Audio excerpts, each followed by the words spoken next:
Hi dear friends and subscribers, welcome to the Cricket Happening Show.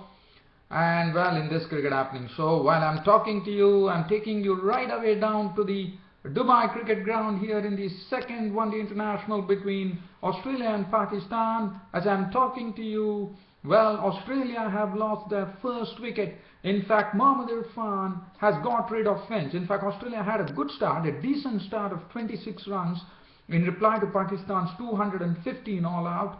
And as I see, it is actually a review has been gone back. Actually, it was a ball from Mohammad Irfan where Finch actually went on to the back foot. The ball was actually angled across him, pitching on the middle stump, and it has actually taken the edge, I suppose. And Sarfraz Ahmed has claimed the catch.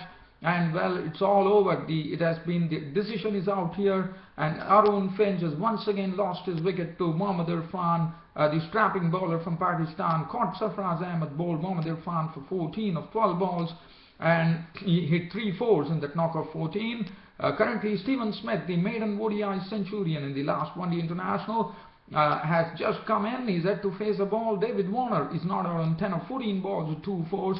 Australia 27 for 1 right now at the Dubai cricket ground in the second one-day international here.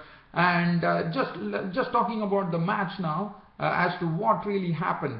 And just talking about the match today, in fact, as you know, Australia won the first one-day international at Sharjah, and this was played in Dubai.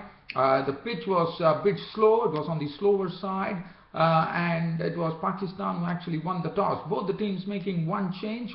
Raza Hassan coming in into the Pakistan team, the left-arm spinner making his one-day international debut, and Xavier Doherty coming in place of Sean Abbott. And well, I was very happy that Raza Hassan, the left-arm spinner from Pakistan, made his ODI debut by replacing Anwar Ali, who, as I said yesterday in my preview, that he was pretty costly with his bowling. And that's the precise reason Raza Hassan got the nod. And I'm very happy to see that Raza Hassan was blooded in the one-day international scheme of things by Pakistan today. Well, just talking about this game, Pakistan actually won the toss. The pitch was a bit slow, and once again it was Ahmed Shahzad and Sarfraz Ahmed who walked in to open the innings. And what a start Ahmed Shahzad and Sarfraz Ahmed gave, in the sense that it was not a start which I would say that it was something very exciting or something, but basically what Ahmed Shahzad and Sarfraz Ahmed did is that they bided their time on the pitch. They wanted to ensure, because they realized that it was a slow pitch, so they decided to be very watchful when Mitchell Johnson, that is the pace bowlers, were bowling, that Mitchell Johnson and Kane Richardson were bowling. They did that. Ahmed Shahzad definitely started off with the boundary of the bowling of Mitchell Johnson. Sarfraz Ahmed was at the other end. Sarfraz Ahmed, let me tell you, Sarfraz Ahmed was also pretty watchful, and I also thought that the Australian bowlers bowled a very good line to Sarfraz Ahmed by not allowing him to free his arms as he did in the first one-dayer. And both of them slowly started stitching together a partnership of a very, very good partnership. In fact, they took their time at the crease. They had actually got the run rate on to 5 runs per over, with Ahmed Shahzad and Sarfraz Ahmed showing a lot of composure, being very, very watchful. And they realized that this match is pretty important for Pakistan, as you know, otherwise they would be losing the series. So both of them really, really stuck to their task. They played with lots of determination, and they were doing their job pretty well. As I said, they were all waiting for even Ahmed Shahzad. Contrary, I mean, both of them are aggressive players, and both of them decided to eschew all their aggressive instincts, and they decided to really, really settle down at the crease. And well, they kept on nudging the singles, taking the twos, and they kept on rotating the strike, and that's what enabled them to form a very good partnership, which was a good partnership because in 25.1 overs, Ahmed Shahzad and Sarfraz Ahmed added 126 runs for the first wicket. And let me tell you, this was the first century partnership by an opening pair from Pakistan since 2013, and the last time it was done was Pakistan versus India, where Mohammad Hafiz and Nasir Jamshid put on a century partnership against India. And let me tell you, this is a long gap, and after a long gap, Ahmed Shahzad and Sarfraz Ahmed were the ones to put up a century partnership, and this would have warmed a lot of cockles in the Pakistan supporters, no doubt about it. And Ahmed Shahzad and Sarfraz Ahmed played very well. They were watchful. They used their feet against the spinners, against Xavier Doherty and Nathan Lyon, and they came to a score of 126 in an opening partnership. Once everything was going well, now this is the problem for Pakistan. They had done all the hard work, everything was done, the halfway mark was over, 126 on the board, both the batsmen absolutely well entrenched on the crease, and this is what happened. After that,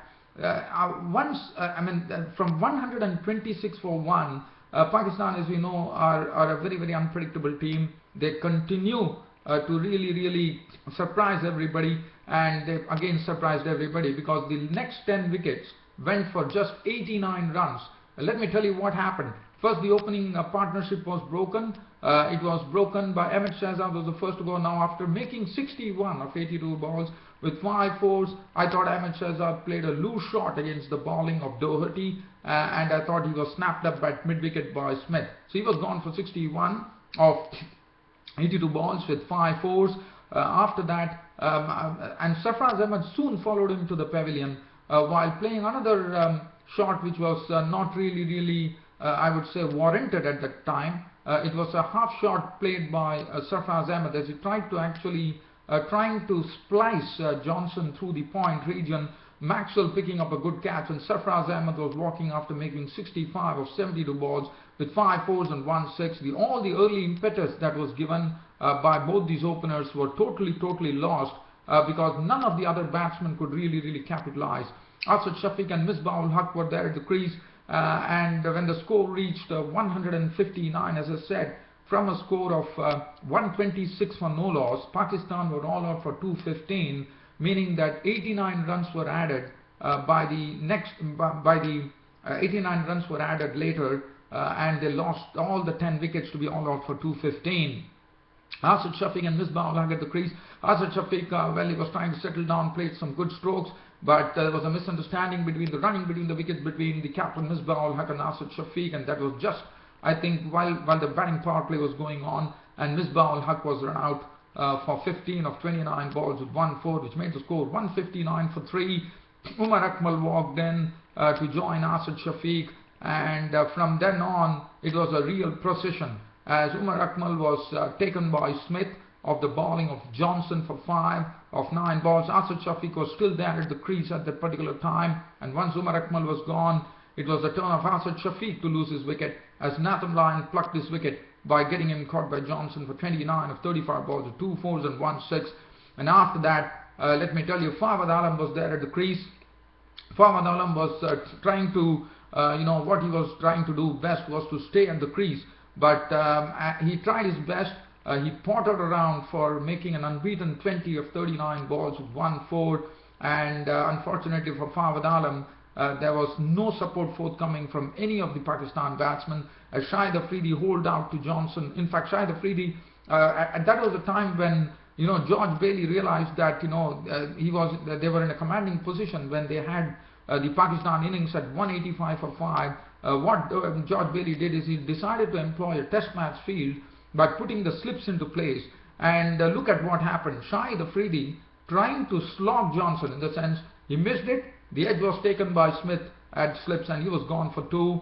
Wahab Riaz was clean bowled by Richardson for 2. Raza Hassan was run out for naught. Zulfikar Babar was caught by Maxwell at the bowling of Faulkner for 6, and Mohammad Irfan, the last man, was run out for naught. And the Pakistan innings was totally wound up in 49.3 overs for 215, with Fawad Alam, as I said, just pottering around there, not out on 20 of 39 balls with 1 4. And let me tell you, Pakistan, after scoring 215, from 126 for no loss, in fact this was a spectacular collapse by Pakistan for losing 10 wickets for 89 runs, which was not a good display at all.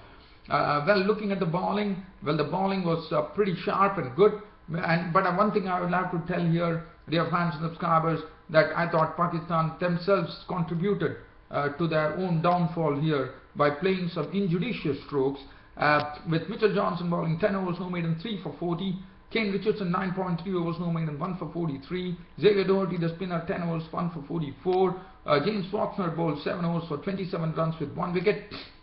Nathan Lyon, Rana Mospina 10 overs 1 for 40, and Glenn Maxwell 3 overs for 19 runs. And well, as I said, Pakistan definitely contributing to their own downfall by not taking advantage of a wonderful situation that they had after the openers had put up a very good stand for the first wicket, and they lost all the initiative there. And right now, while I'm talking to you, and I'm also going to leave you down from this YouTube cricket show right now with this little cricket update saying that Australia currently are placed at 36 for 1 in the 6th over there. I've already spoken about Arun Finch's wicket to Mohammad Irfan for 14. David Warner is not out on 10 of 14 balls, 2 fours. Stephen Smith is not out on 9 of 8 balls, 2 fours. 36 for 1 is the score. Raza Hassan, who is making his debut, has not started off in the right manner today. His 3 overs has cost him 21 runs. The wicket taker has been Irfan, 2.4 overs, no maiden, 1 for 14. So that is the match situation, dear fan subscribers. But before I leave you on this YouTube cricket show with this, as I said, probably tomorrow on my late night cricket show, I'll be talking about this particular match, the whole match, and also I'll be talking about the second one-day international which is coming up tomorrow between India and West Indies, which is going to be played at the Firozshah Kotla ground in Delhi, where India definitely, after suffering a huge defeat at the hands of the West Indies, would like to give some cheer to the home fans tomorrow against the West Indies. I'll be talking about both these matches tomorrow. Well, dear fans and subscribers, I think Pakistan have to really bowl out of their skins today to get this Australian get a win against Australia, because Australia currently are placed at 39 for 1 in the 7th over, and they are looking good. Well, dear fans and subscribers, thanks for your company and thanks for constantly watching Cricket Happenings. Your host Ram would now like to sign off for the day and say goodbye. Thank you.